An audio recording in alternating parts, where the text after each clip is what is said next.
Come and listen to my story about a man named Jed. A poor mountaineer barely kept his family fed. And then one day he was shooting at some food, and up through the ground come a bubbling crude oil, that is, black gold, Texas tea.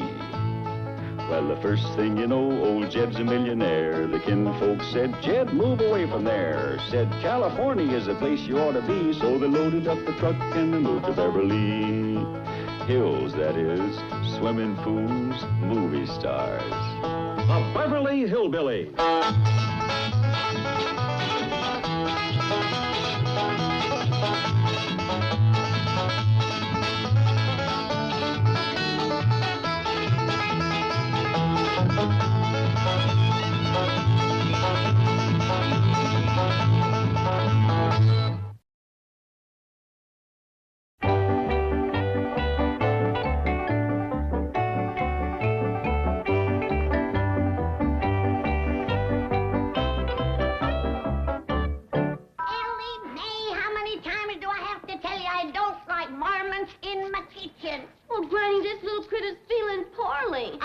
He's feeling poorly. He's 2 months behind in his sleeping.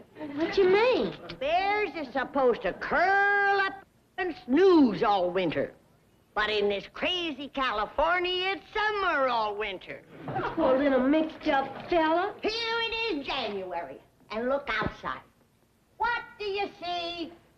The sun is shining, the birds are singing, the flowers is blooming. It's enough to make a body sick.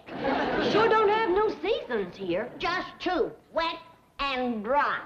You've either got mud or dust. New calendar for you, Granny. Is that all I got? Yes, ma'am. All the rest of the mail's for me. What is it, Granny? The First National Bank of Bud Tussle.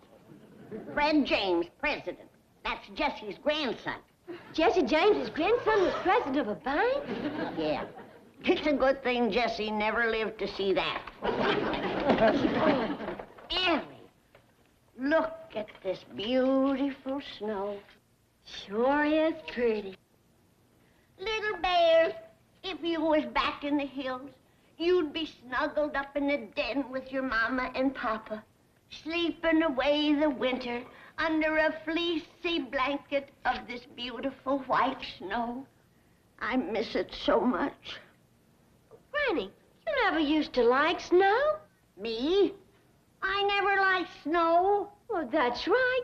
You used to complain all winter. Did you hear what she said, Jethro? Huh? Hear what? Pay attention. Your cousin here says that I didn't like snow, that I always complained about it. Well, that's right. You sure did. Mind your own business. Speak when you're spoken to. Well, I guess you two are too young to remember. I love snow. I always have. Me too. There ain't nothing prettier than them big white flakes a floating down. I used to say that was Mother Goose shaking out her feather bed. Remember how the windows used to get all icy? That was Jack Frost painting his pictures. They's a great pair, Jack Frost and Mother Goose. And remember how we used to scoop up a pan of snow and put vanilla and sugar in it and make ice cream? Oh, Ellie Mae, you're making me so homesick, I can't stand it. What's everybody doing inside on a beautiful day like this? You call this beautiful? Look out there. Sun is shining, the birds are singing, flowers are blooming. Please, Jed, you're turning my stomach. Well, how'd you like to be back home with all that snow and ice? How soon can we leave? You mean you want to be back there? We all do. We was just sitting here talking about how much we'd all like to go back home to the snow. Ain't that right, young'uns? Yes, sir, Granny. Ain't that right, Jethro? Huh? What? When are you gonna learn to pay attention? He's having a family talk. What about? About how much we'd all like to go back home to the snow. Not me. Who asked you? Oh, you said... Now, stop butting in when you ain't needed. He wants to go, Jed. No, I don't, Uncle Jed. Look at all these business opportunities that come in the mail. I'm gonna be rich in no time. Nah. What is all this, boy? Offers for jobs. I can sell blueing house to house. Or open a worm farm. There's a fortune to be made in red wigglers. And here's another. Grow mushrooms in your own basement. Now, Here's an offer to be a Western distributor for an Eastern buggy whip company. And here's a company that wants me to sell false teeth on the telephone. Where did you get all this?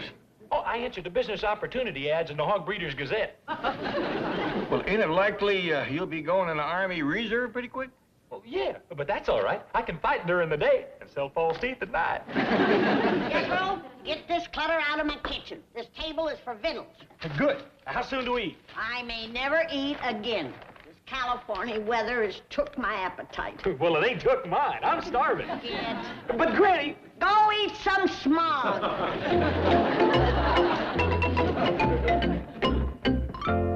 You may have just solved one of the biggest problems out here, Granny. If he can trap that stuff on a plate, he might just get rid of it. No mood for a joke, kid. I'm homesick for snow so bad that I could jump in a hole and pull the hole in after. What is all this sudden hankering you got for snow? You used to hate it. Me? I hated snow. You hated snow so bad you used to bring the cow in the kitchen to milk her. I did that for her, not me. She couldn't stand cold hands. You couldn't stand cold anything. Why, the first little frost you used to say it was so cold the wolves was eating the sheep just for the wool. I never said that. This sun out here has fried your brain, just like it's ruined my beautiful hair. The sun ruined it? Bleached it gray. Why, back home it was as black as a raven's wing. And washed in snow water kept it soft as milkweed. Granny, you melted snow to wash your hair because that's the only way you could get water. The well was froze, the trough, the pond, the creek, everything. Why, you even melted snow to wash the clothes. And they came out so purty. Yeah, and froze so stiff you had to carry them in like cordwood. That was wonderful. Didn't even have to starch them. All right, I give up. If you say you love snow, you love snow. If nothing'll do but what you gotta go back and get your toes frostbitten. Oh, Mr. Drydale? This is Judge Clampett. Oh, yes, Mr. Clampett. What can I do for you? Well, nothing for me, thank you, but Granny'd like to go back home to the hill. Well, seems she got this calendar from the First National Bank of Bug Tussle, and, hello? Hello? Mr. Drysdale? You still there? Yes, I'm still here. Let me talk to Granny. Listen, Granny, you don't want to go home now. It's probably snowing back there. But just look out the window. The sun is shining, the birds are singing, the flowers are blooming. I can't stand it another day. I've got to have snow. Now you get me back home.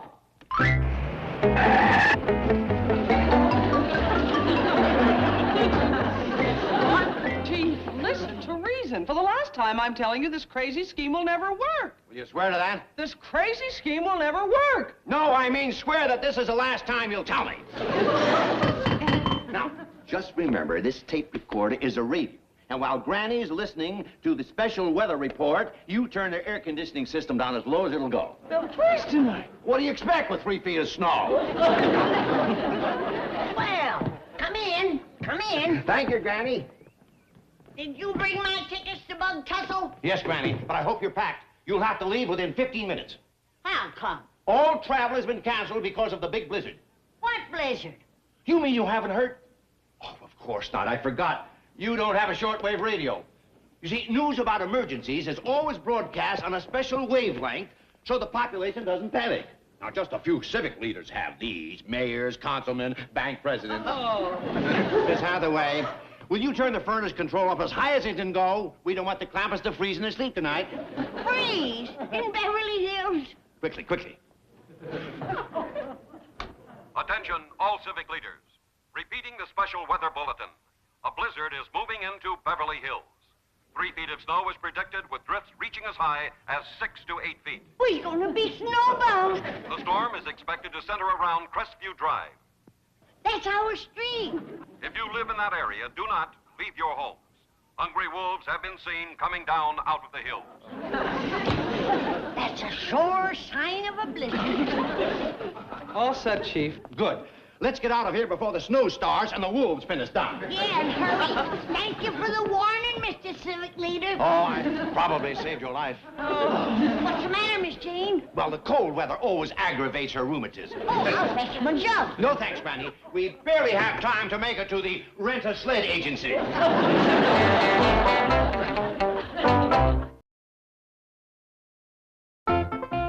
Oh, Granny, when you leaving for Bug Tussle? I ain't going.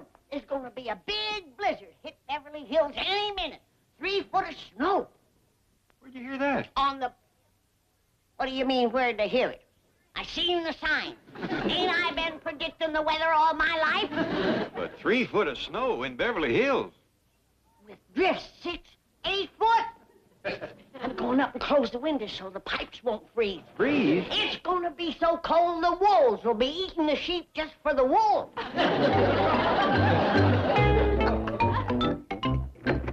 Excuse me, Chief. Mr. Chapman's calling from the movie studio. He wants to talk to you before you send those snow machines up to the Clampett mansion. Okay.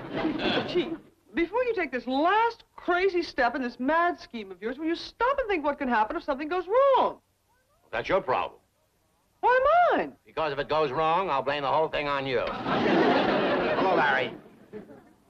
Yes, of course I want the best quality snow. This is Beverly Hills. 3 feet will cost how much? No, look, I want plastic, not platinum.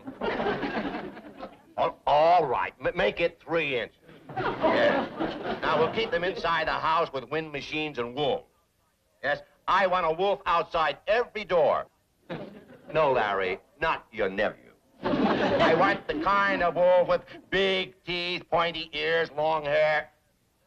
Larry, I don't care if he does still qualify. I want the kind of wolf that howls. Larry, 4-footed wolves. Now, you get up there after dark because the Clampett's go to bed early. All right, goodbye. Now, you did set the air conditioning up as cold as it can go? Yes, and I hate myself for doing it. They don't even know they've got air conditioning. They'll freeze tonight. No, they won't. At the crucial moment, we will mush to their rescue. Me? Mush? Don't you want to share in the glory? No. You want me to fight the wind and snow alone? Yes. Okay, I'll do it. All you have to do is fight the wolves.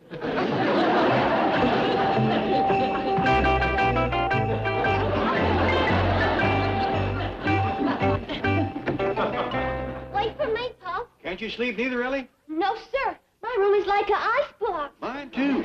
I wonder, can we turn the furnace up any hotter? Well, I don't think so. When I was putting my critters down in the cellar, them big old machines was just going full blast. Gotta give Granny credit. She sure called to turn on this weather. Of course I did.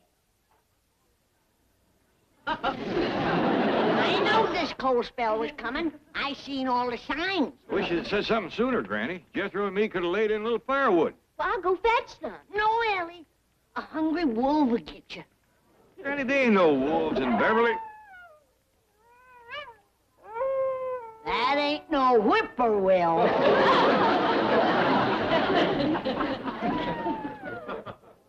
That doggy's there's a wolf out there. Big rascal, too. They always come down out of the hills when the cold wind blows. There ain't no cold wind a-blowing. What you call that? That ain't no whippoorwill. Just know everything. You sure hit this blizzard on the nose. Well, that ain't where it's hitting me. Let's get to the kitchen. Yeah, let's warm up some of that possum stew we had for supper. Oh, I got lots of victuals, Jed. I got ham and turkey and pork chops. I'll go wake Jethro. Oh, he's up, Ellie. Come through here about 15 or 20 minutes ago, headed for the kitchen. Uh-oh. Quick, maybe we can salvage something.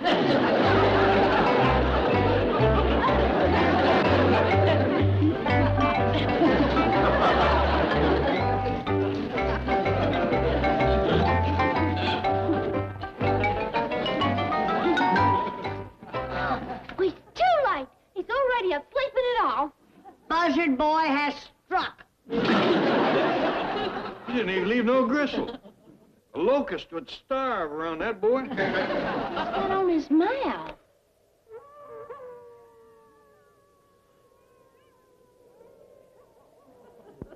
He's at the fingers out of his gloves. And we's gonna be snowbound with him? You better sleep in a circle like partridges. That way nobody will have their back to him. Here, only thing he didn't get was this little old sausage. Must have left it for seed. I want to try something.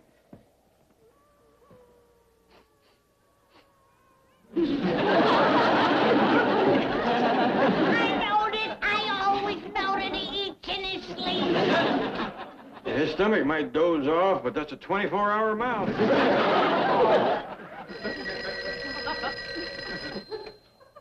Ed Clampett speaking. Oh, hello, Mr. Drysdale. Well, he ain't doing so good. Jethro's ate all the victuals, and with him inside and the wolves outside, we is twixt a rock and a hard place.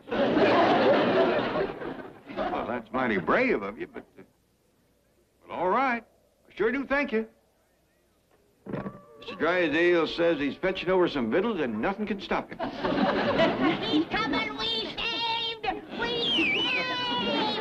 Look who's coming, too. Hurry, Mr. Drysdale. Mighty Mouse is awake. Mush! On King!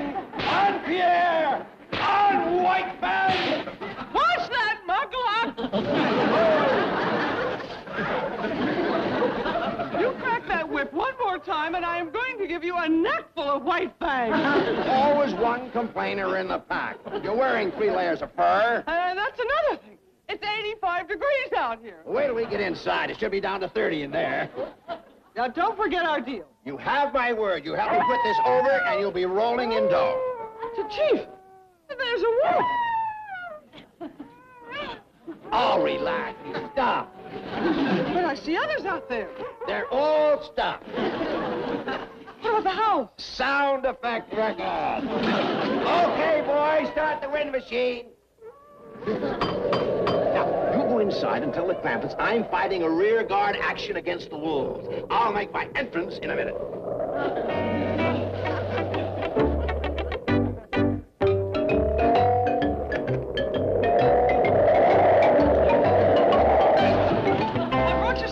Granny.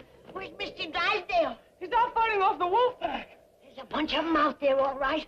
When that door opened, I could feel their hot breath. Hey, woman, Miss Jean. Where's Mr. Drysdale? Fighting off the wolves. I'll go help him.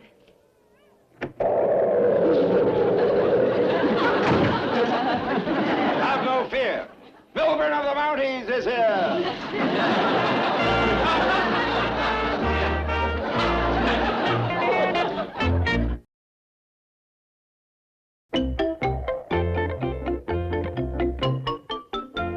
There you are, Granny. Everything you'll need to get you through the blizzard. There's canned meat, powdered milk, chocolate bars. Milburn of the Mounties, you have saved our lives. Well, don't forget my faithful Indian companion, White Fang. I didn't know you was an Indian. Yes, I am temporarily a member of the famous northern tribe that always helps the Mounties. Yes, she's a schnook. That's no. Can I put these in the fireplace? Oh, yes, of course. We's out of firewood, and I've never been so cold in my whole life. Now, don't worry, Granny. By tomorrow morning, the blizzard will be over. Good. These Beverly Hills winters is short, but days killers. Just how do you plan to get rid of the plastic snow? The studio has machines for that. I hope they send a snowplow in the morning so we can get out of here. Oh, no, Granny. Snowplows are for peasants. Here in Beverly Hills, they vacuum the snow. Wouldn't you know it? Now, you turn in and leave everything to us. Yes, Mr. Clampett's already gone up to bed. No, ma'am, Miss Jean. I just went up to get into my clothes so I could fetch in some firewood. No, Jed. Have you forgotten about the hungry wolves out there? Well, I figure if these two city folks got past them, I sure can. Well, you see, we got through because wolves are frightened of Indians. Indians? Yeah, Jed. It turns out that Miss Jane is a schnook. That's, no. Yes. Well, anyway, I wouldn't risk going outside. Those wolves are vicious. They'll tear you to pieces. Oh, no. Hi, everybody. Look here. Ellie, don't bring that man-eating varmint in here. He's vicious. He'll tear us to pieces. No, he won't, Granny. I've been watching him, and he ain't moved for better than an hour. Felt sorry for him, so I fetched him in. Shall I warm up the getaway sled? No wonder he ain't moved. It's So cold, the poor devil froze stiff in mid-howl. You think he's froze? Of course. Look at them glassy eyes. You're right, Granny, but we sure can't let him thaw out in here. I'll get rid of him. Mr. Drysdale, let me take a look at that critter. Granny, this wolf is stuffed. With who? Who ain't here? Jethro! He done it, my baby! Don't worry, Mr. Clammett. He didn't eat Jethro. Mr. Drysdale, what's going on around here? What do you mean? Stuffed critters, snow that don't melt. That's wolf dandruff. It's very contagious. I'll think about getting rid of him. Mr. Drysdale, you want to tell me? Well, I might as well admit it. This whole visit's a phony. The snow is plastic, the wolf's stuffed, the wind comes from a machine. The whole thing was dreamed up to keep Granny from going back to the hills, and it's my fault. Gee. I never should have let her talk me into it. You mean, this whole thing was Miss Jane's idea? 100%. She dreamed up the whole idea. Jane?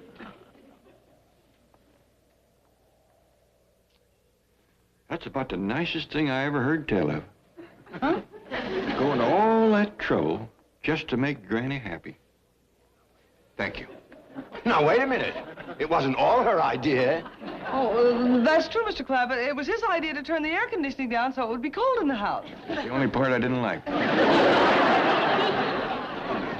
Welcome to the tribe, Schnook. That's Chinook. The problem now is to keep Granny from finding out she's been fooled. Well, one thing is sure, we can't let her go outside. It's 85 out there. I think I got it. Mr. Drysdale, you lay down on a sofa. What? If there's anything to keep Granny in the house, it's somebody needing her doctoring. Granny, I can't find Jethro no place. Me neither. I'm afeard he's either been ate or froze.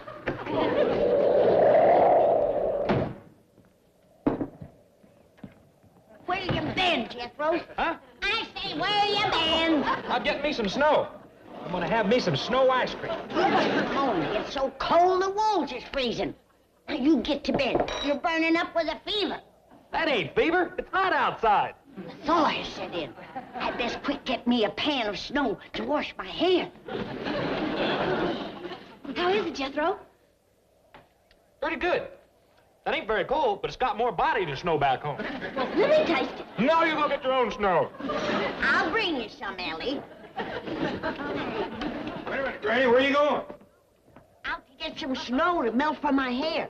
I'll do that. You better take care of Mr. Drysdale. He's laying in the parlor awful sick. What seems to be the trouble? Oh, sore throat, fever. He needs you bad. Poor man, he got that from helping us. I'll need this, Jethro. What for? Snow ice cream is the best thing in the world for fever and sore throat. How's that, Mr. Drysdale? It's kind of chewy, but not bad. What is it? That's snow ice cream. Snow ice cream? You mean the kind that's falling outside? That's right. Nice and fresh. Swallow it, Mr. Drysdale. Let's get out of here! Wait! I'll make you some more. Just bring it in another pan. I never did see snow ice cream work so fast.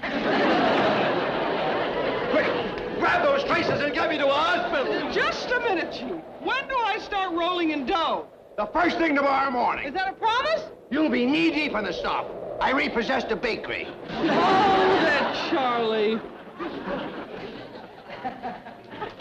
Hush! On Pierre! On King! On Doughboy! Hush! Watch it, White Fang!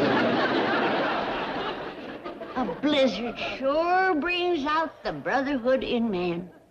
What a sight. A royal mountie pulling a schnook.